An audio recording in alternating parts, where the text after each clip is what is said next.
உயர்கல்வித்துறை அமைச்சர் பொன்முடிக்கு எதிரான சொத்து குவிப்பு வழக்கில் பொன்முடி குற்றவாளி என நேற்றைய முன்தினம் சென்னை உயர்நீதிமன்ற நீதிபதி ஜெயச்சந்திரன் அறிவித்திருக்கும் நிலையில் பொன்முடி மற்றும் அவருடைய மனைவி விஷாலாட்சி ஆகியோருக்கு என்ன தண்டனை வழங்கப்படும் என்கின்ற எதிர்பார்ப்பு எழுந்துள்ளது.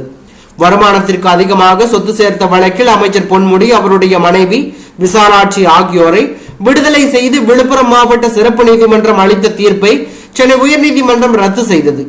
நீதிபதி ஜெயச்சந்திரன் வழங்கிய தீர்ப்பில் அமைச்சர் பொன்முடி மற்றும் அவருடைய மனைவி விஷாலாட்சியை விடுதலை செய்து விழுப்புரம் சிறப்பு நீதிமன்றம் அளித்த தீர்ப்பை ரத்து செய்வதாகவும் தண்டனை விவரங்களை அறிவிப்பதற்காக இன்று அமைச்சர் பொன்முடி அவருடைய மனைவி விஷாலாட்சி ஆகியோர் நேரில் ஆஜராக வேண்டும் என உத்தரவிட்டுள்ளார். இந்த தீர்ப்பை அடுத்து அமைச்சர் பொன்முடி இன்று காலை சென்னை திரும்பி உள்ளதாக அரசியல் வட்டாரங்கள் தகவல் தெரிவிக்கிறது.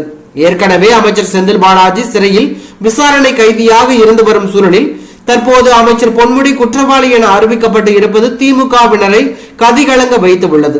மேலும் திமுக அமைச்சர் ஒருவர் குற்றவாளி என முதல் முறையாக அறிவிக்கப்பட்டிருப்பது திமுகவிற்கு பெரும் பின்னடைவை ஏற்படுத்தி உள்ளது.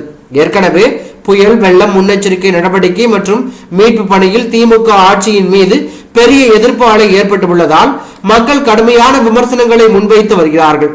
சமூக வலைதளங்களில் திமுக ஆட்சி குறித்து மக்கள் வைக்கும் விமர்சனங்கள் திமுகவிற்கு நெருக்கடியை ஏற்படுத்தி உள்ளது. இதனால் முதலமைச்சர் மு.க. ஸ்டாலின் சில முடிவுகளை எடுக்க வாய்ப்புகள் உள்ளதாக கூறப்படுகிறது. இந்நிலையில் இன்றைய தீர்ப்பு வெளியானதும் பெரும்பாலான அமைச்சர்கள் மாற்றப்பட்டு பல பொறுப்புகள் மாற்றப்படலாம் என்ற தகவல் தற்போது வெளியாகி பரபரப்பை ஏற்படுத்தி உள்ளது.